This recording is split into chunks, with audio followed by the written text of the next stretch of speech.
과테말라를 방문하면서 한 가지 배운 것은 같은 삶이라도 삶의 무게가 다르다 하는 것을 또다시 한번 배웠습니다. 똑같은 삶을 살아도 어떤 사람은 삶을 무겁게 살고 어떤 사람은 삶을 가볍게 사는 것을 경험해보고 돌아와서 제 자신도 돌아보는 시간을 가졌습니다. 과테말라 사람들은 저희보다 훨씬 더 못 살고 참 위험하기 짝이 없는 그런 나라였습니다. 저는 그 정도 위험한지 몰랐는데 우리 정장로님하고 저희 아내하고 공항에 도착을 하는데 조은재 선교사님께서 세계에서 가장 위험한 나라에 오신 것을 환영합니다. 그래가지고 제가 놀랐어요. 예. 그렇게 위험하고 차를 타고 다니면 참 정말 못 살아요. 참 불쌍한 민족들을 바라보면서 마음속으로 많은 눈물을 많이 훔쳤습니다. 그리고 내가 살고 있는 밴쿠버 땅을 생각해 보면서 하나님 왜 이렇게 사는 것이 너무나도 다릅니까? 좀 수준을 비슷하게 맞추시죠. 살아도 못 살아도 이렇게 못 살 수가 있겠습니까? 그런데 이번에 74명의 현직 경찰들에게 말씀을 전하면서 그들은 저희보다 하나님의 말씀을 훨씬 더 사모했고 하나님의 말씀에 대한 열정은 제 자신보다도 훨씬 더했습니다. 이번에 참석한 분들은 목회자가 아닌 일반 평신도로 현직 경찰들 평신도였습니다. 한 달에 450불 정도의 월급으로 살아야 되는 그런 어려움 속에서도 하나님 말씀에 순종하고자 하는 그들의 열심, 국민들의 3명 중 한 사람이 총기를 들고 있습니다. 그리고 이 나쁜 사람들의 첫 번째 타깃은 경찰들입니다. 그래서 경찰들은 항상 경찰차를 몰지 않는 이 개인차를 몰 때는 경찰복을 절대로 입지 못하게 합니다. 왜냐하면 경찰들을 죽여서 무기를 빼앗기 때문에 그렇습니다. 2박 3일 수련회 기간 동안 아침에도 누가 시키지 않았음에도 불구하고 얼마나 열심히 기도하는지 새벽마다 일어나 간구합니다. 그리고 자기들끼리 이야기를 합니다. 다짐을 합니다.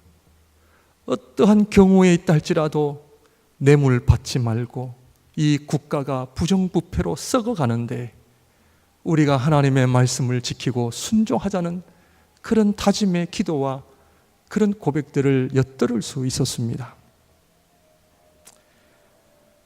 우리 주님께서 만약 저에게 네가 이 사람들보다 나를 더 사랑하느냐 물으신다면 목사인 제가 사실은 참 부끄러울 정도였습니다.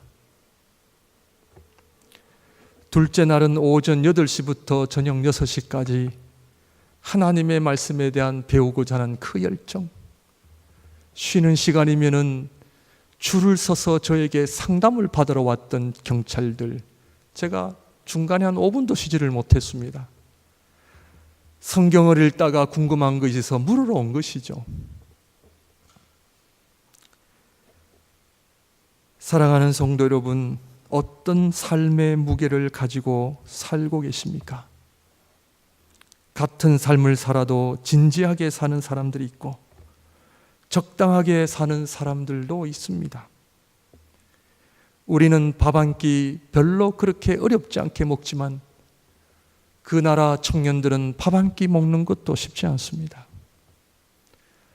차를 타고 가다가 산 중턱에 사고가 생겨 꼼짝달싹 못하고 1시간 동안 기다린 적이 있습니다. 그런데 저 산 밑에서 봤던 청년이 1시간 뒤에 산 중턱까지 커다란 비닐백을 하나 들고 빈 깡통을 주우며 올라오는 땀을 흘리는 모습을 보면서 밥 한 끼를 먹기 위하여 저 40도 가까운 여름에 저렇게 고생하는 청년이 있고, 이 밴쿠버 땅은 우리 청년들 밥 한 끼 그렇게 걱정 없이 먹는 그런 현실. 삶의 무게가 이렇게 다단한 것을 보았습니다. 그렇다면 우리 신앙인들은 어떤 삶의 무게를 지녀야 할까요? 오늘 말씀을 보게 되면 하나님의 말씀이 요나에게 임하는 것을 봅니다.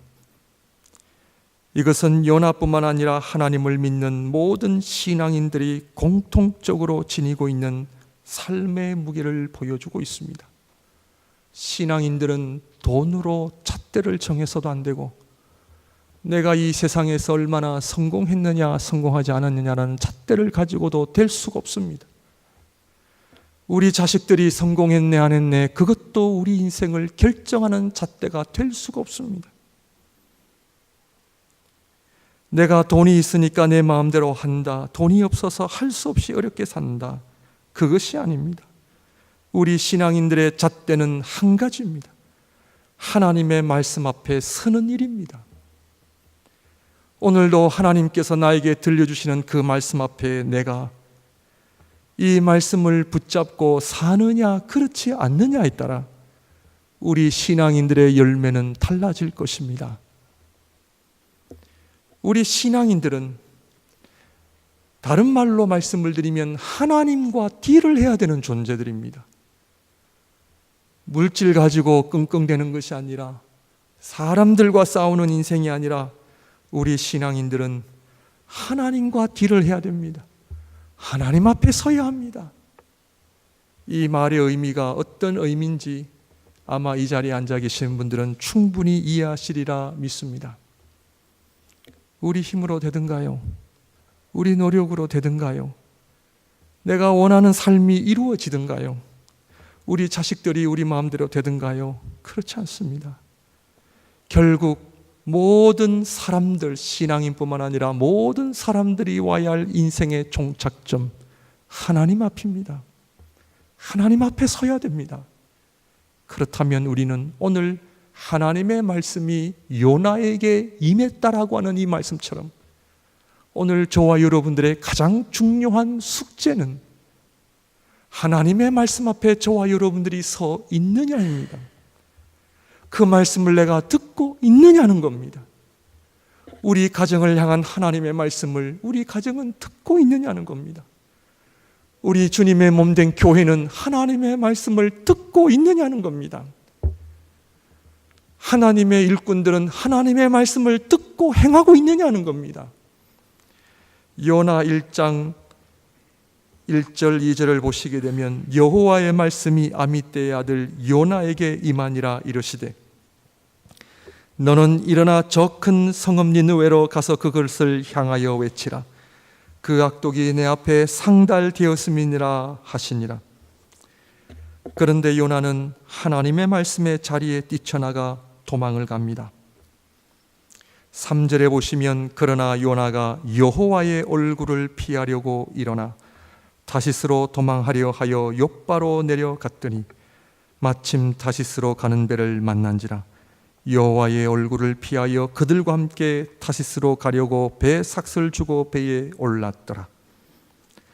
여호와의 얼굴을 피하여 도망을 갔다는 표현을 3절에 2번씩이나 표현을 하고 있습니다. 사랑하는 성도 여러분, 우리 인간의 비극은 김정은이가 일으키고자 하는 핵전쟁 때문이 아니요, 트럼프가 말하는 미국 최고의 군사력이 없어서 생기는 것이 아니라 우리 인간이 지금도 고통을 당하고 어려움을 당하는 이유는 창세기 3장에 일어났던 에덴 동산의 비극 때문임을 알고 계십니까? 선악과를 먹지 말라 하신 하나님의 말씀을 거부한 아담과 하와에서부터 시작된 이 비극, 이 비극은 요나에만 일어난 것이 아닙니다.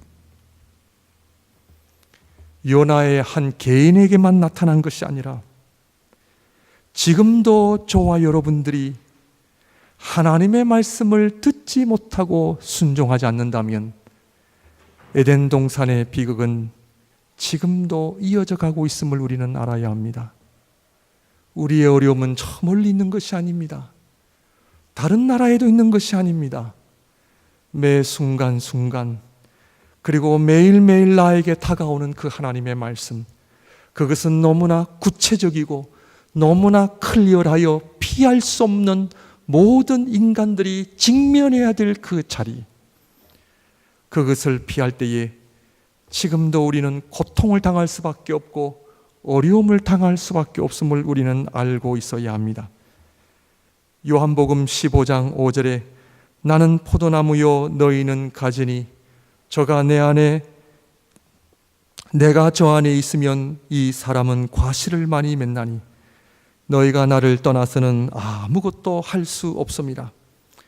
우리는 하나님을 떠나서는 아무것도 할 수 없는 존재임을 말씀하고 있습니다. 결국 요나는 하나님 말씀을 거부하며 도망을 갑니다. 마침내 다시스로 가는 배를 만납니다. 사랑하는 성도 여러분, 오늘 아침에, 어제 저녁에, 아니면 어제 아침에, 아니면 그저께 하나님께서 저와 여러분들에게 뭐라고 말씀하시던가요? 사무엘상 13장을 보게 되면 사울 왕이 사무엘 선지자가 와서 제사를 드리고 전쟁을 해야 되는데 사무엘 선지자가 나타나질 않습니다. 지금 백성들은 흩어지고 전쟁할 시간은 임박해 오는데 사무엘 선지자는 등장하지 않습니다. 결국 사울은 사무엘 선지자 대신에 자신이 하지 말아야 할 제사장의 직분을 자기 스스로 감당하는 우를 범하게 됩니다. 그리고 사무엘 선지자가 등장합니다. 책망합니다. 사랑하는 성도 여러분, 사울 왕이 이 사건을 통하여 하나님께서 그에게 뭐라고 말씀하시는지 아십니까? 사무엘 선지자를 향하여 사무엘 선지자여, 사울 왕이 너를 버린 것이 아니라 나를 버렸다. 사울 왕이 나를 버렸다. 하나님의 백성들이 하나님의 말씀을 듣지 못하고 하나님의 말씀에 있는 그대로 순종하지 못할 때 하나님의 말씀은 그가 나를 버렸다. 나를 업신여겼다. 이러한 하나님의 마음을 이해하고 계십니까? 오늘 신앙생활이 얼마나 하나님 앞에 큰 무게가 있음을 알고 계십니까? 우리는 하나님의 영광이라는 표현을 잘 씁니다. 중남미 사람들 이 glory to God, 스페니쉬로 글로리아 아디오스라는 표현을 참 많이 씁니다. 이번에도 이분들은 glory to God, 제가 그 표현을 자주 쓰지 말라고 합니다. 하나님의 영광이라는 표현 속에는 우리가 어떻게 살아야 할지를 알아야 하나님의 영광이라는 단어를 비로소 사용할 수가 있습니다. 사랑하는 성도 여러분, 제가 이 말씀을 드리는 이유는 우리가 예배를 참석한다 하여, 교회 봉사를 한다 하여, 내가 목사라고 하는 직분, 장로라고 하는 직분, 권사라는 직분을 가졌다 하여 이것이 하나님 앞에 하나님 백성다운 삶을 살아가는 것은 아닙니다.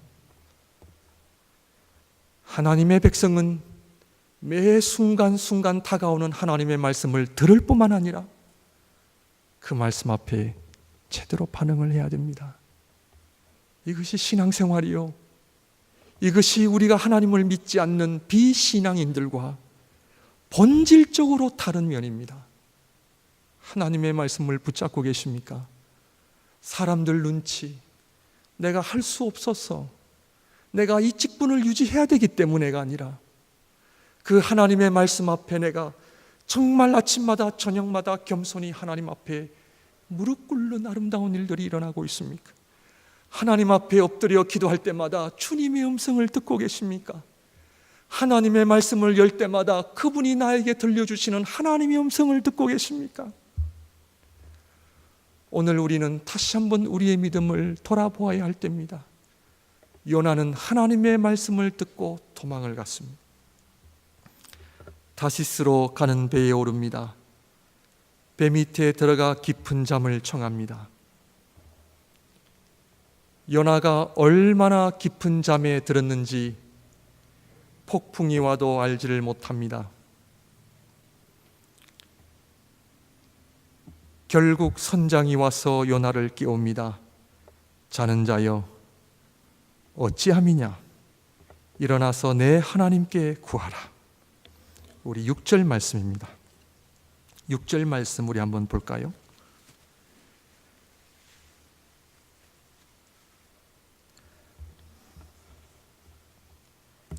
선장이 그에게 가서 이르되 자는 자여 어찌함이냐, 일어나서 내 하나님께 구하라. 성도 여러분, 말씀에서 떠날 때에 영적 깊은 잠에 들어갈 뿐만 아니라 선장의 표현처럼 자는 자여, 무슨 의미입니까? 무책임한 자여. 지금 선장은 요나를 향하여 무책임한 사람이라는 표현을 쓰고 있습니다. 세상은 폭풍 때문에 죽어가고 있는데 하나님의 사람은 잠자고 있습니다. 세상은 하나님을 몰라 죽어가고 있는데 하나님의 백성들은 잠을 잡니다. 세상은 진리를 몰라 방황하고 있는데 하나님의 백성들은 잠을 잡니다. 우리 자녀들은 하나님을 모르는데 부모들은 잠을 잡니다. 하나님께서 폭풍을 보내 요나를 깨우십니다. 사랑하는 성도 여러분, 지금 인생에서 폭풍을 만나고 계십니까? 폭풍은 하나님께서 저와 여러분들을 깨우시는 하나님의 손길임을 아십니까? 깨어나야 합니다. 깊은 잠에 자고 있다면 깨어나야 합니다. 그런데 그 잠이 얼마나 깊었는지 폭풍도 깨우지를 못하고 선장이 가서 깨울 정도로 하나님의 백성들이 영적인 깊은 잠에 들어가면 하나님의 백성들이 신앙의 그 심령이 화인을 맞으면 우리가 어떻게 사는지도 모르고 살아가게 되어 있습니다. 세상에서 교회를 향하여 비난을 하고 비판을 해도 교회는 끄떡하지 않는 이유가 뭔지 아십니까? 우리의 그 신앙의 양심이 화인을 맞기 시작하면요, 세상도 하지 않는 일들을 교회는 하게 되어 있고 하나님의 백성들은 하게 되어 있습니다. 그러나 우리 하나님 너무나 사랑하셔서 폭풍을 보내십니다. 고난을 보내십니다. 지금 어떻게 보면은 하나님의 백성들을 깨우시기 위하여, 온 세계 하나님의 백성들을 깨우시기 위하여 북한을 사용하고 계시는지도 모르겠습니다. 이것은 전적인 제 해석입니다. 미국 대통령을 통해서 폭풍을 보내시고 있는지도 모르겠습니다. 지금 하나님의 백성들을 깨우신 하나님의 손길임을 알고 계십니까? 다른 나라의 교회들보다도 우리 한국교회를 깨우고 계십니다. 우리 한국교회가 영적인 깊은 잠에서 일어나기를 원하십니다. 하나님을 찾기를 원하십니다. 하나님 앞에 부르짖는 민족이 되기를 다시 원하십니다. 한국에 들려오는 이야기는 더 이상 기도하지 않는다라는 이야기입니다. 기도원들이 다 문을 닫고 철야기도회가 사라지고 하나님의 백성들이 눈물로 온 민족과 열방을 향하여 엎드리고 기도를 해야 할 우리 한국 민족이 기도하지 않습니다. 제가 이번에 7년째 과테말라를 중미를 방문하면서 하나님의 메시지를 강력하게 받았습니다. 하나님, 우리가 그동안 잠을 너무 잤습니다.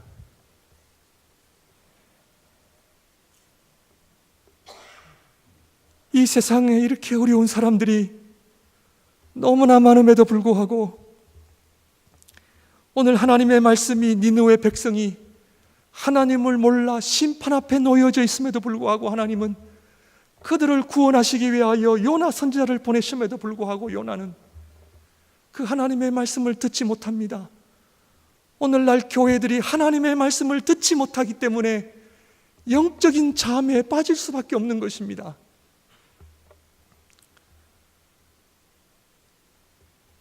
우리 사랑하는 성도님들, 하나님께서 세상 가운데 우리 가정 안에, 우리 교회 안에 폭풍을 보내시는지도 모르겠습니다. 그런데 있잖아요, 요나가 깨어나지 아니하면은 요나도 죽습니다. 세상 사람들만 망하는 것이 아닙니다. 오늘 이 본문의 말씀은 요나의 간증입니다. 요나가 1장에서 4장까지 자신의 간증을 이야기하면서 얼마나 하나님 앞에 영적인 깊은 잠에 빠져 있는지를 그가 고백하고 있는 것입니다. 그래서 영적인 잠을 자다 보면 우리 신앙인들은 무책임하게 살아갑니다. 그것은 나의 일이 아니라고 이야기를 합니다. 그것은 그 나라의 일이죠. 그러나 요나서의 본문을 통하여 창세기부터 다시 한번 묵상을 해보면서 소돔과 고모라가 멸망한 것은 누구 때문입니까?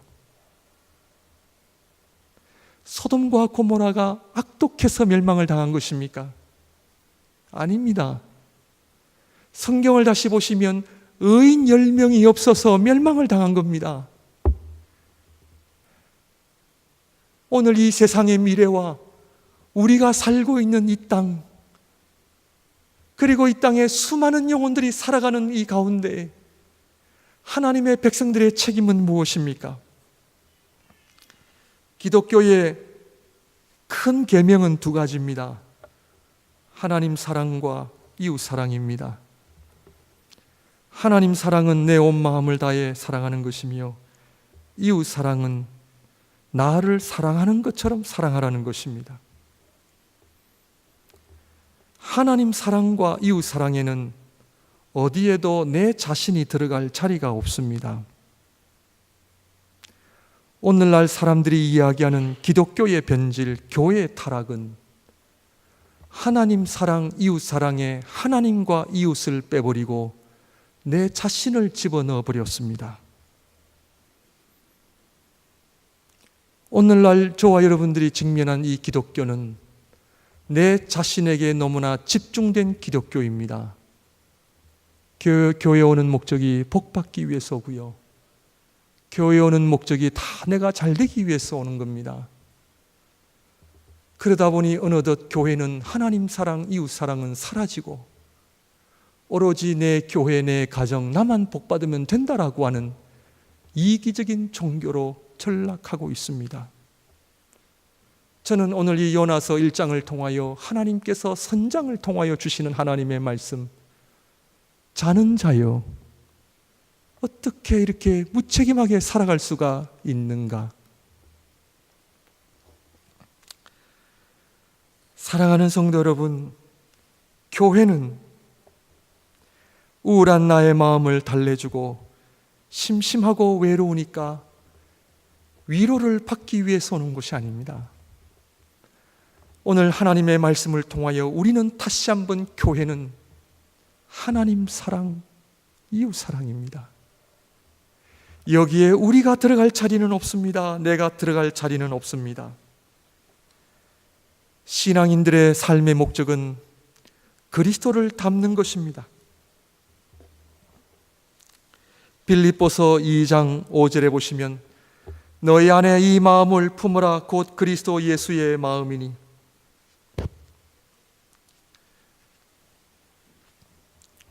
죄로 인해 멸망하는 이 세상을 보시고 육신의 몸을 입고 오신 우리 주님처럼 우리가 주님을 닮는다 할 때에 우리는 그 무엇으로도 설명할 수 없으며 정말 죽어가는 이 세상 인류를 바라보시며 하나님이신 예수님께서 인간의 몸을 이 땅에 오신 그 사랑, 오늘날 교회는, 하나님의 백성들은 이 주님의 사랑을 본받아 그대로 실천하는 공동체요, 그것이 바로 오늘 이 요나서 1장에서 우리에게 보여주는 하나님 백성들의 책임임을 우리에게 보여주고 있습니다. 가인이 동생 아벨을 죽인 뒤 하나님께서는 가인에게 물었습니다. 동생 아벨이 어디 있느냐? 이때 가인이 대답하기를 내가 동생을 지키는 사람입니까? 하나님의 질문의 의도에는 가인 스스로 답을 하게 만드신 겁니다. 동생이 어디 있느냐? 가인은 내가 동생을 지키는 자입니까? 하나님의 또 다른 대답은 그렇다. 그것이 정답이다. 이번 과테말라를 방문하면서 우리 목양교회를 향한 하나님의 사명을 또 들고 왔습니다.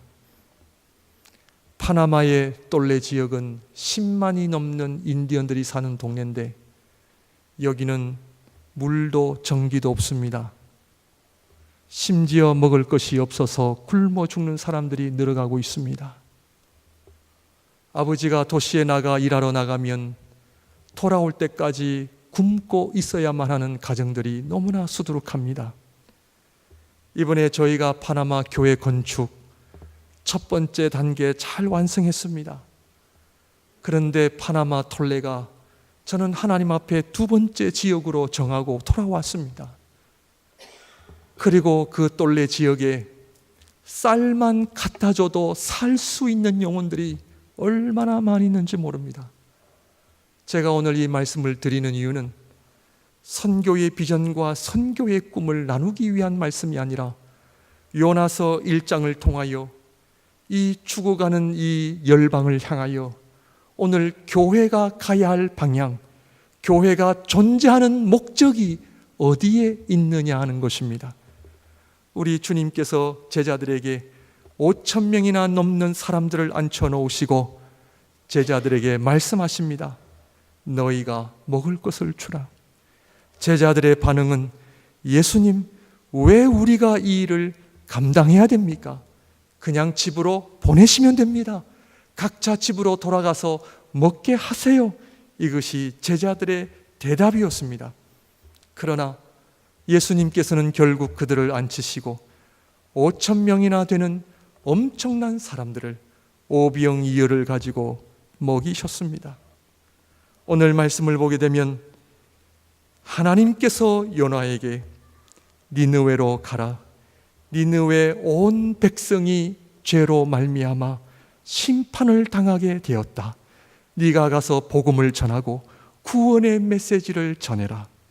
이 말씀은 요나에게만 주신 말씀이 아니라 오늘 이 시대에 예수 그리스도를 주로 고백하는 모든 신앙인들에게 주는 하나님의 거룩한 메시지임을 저는 분명히 믿습니다. 우리 교회의 사명은 무엇입니까?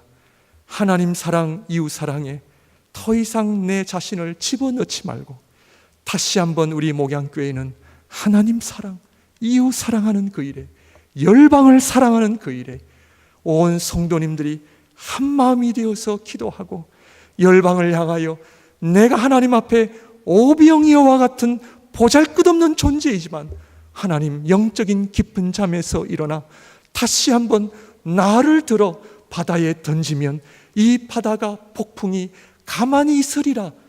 요나는 이 모든 폭풍의 문제의를 자신에게 돌렸습니다.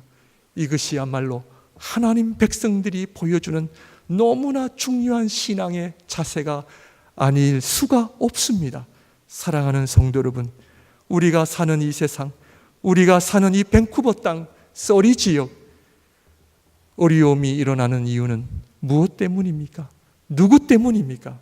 오늘 이 요나의 아름다운 고백처럼 나 때문에 일어난 이 일들, 내가 먼저 하나님 앞에 엎드리고 내가 먼저 하나님 앞에 눈물로 나와 하나님을 모르는 이 세상의 고통 가운데 고통으로 죽어가는 하나님의 귀한 생명들을 하나님께서 나에게 주신 그 귀한 시간과 물질과 이 귀한 교회를 통하여 하나님 앞에 영광 돌려드리는 우리 모두가 되기를 다시 한번 주님의 이름으로 축원드립니다. 기도하겠습니다.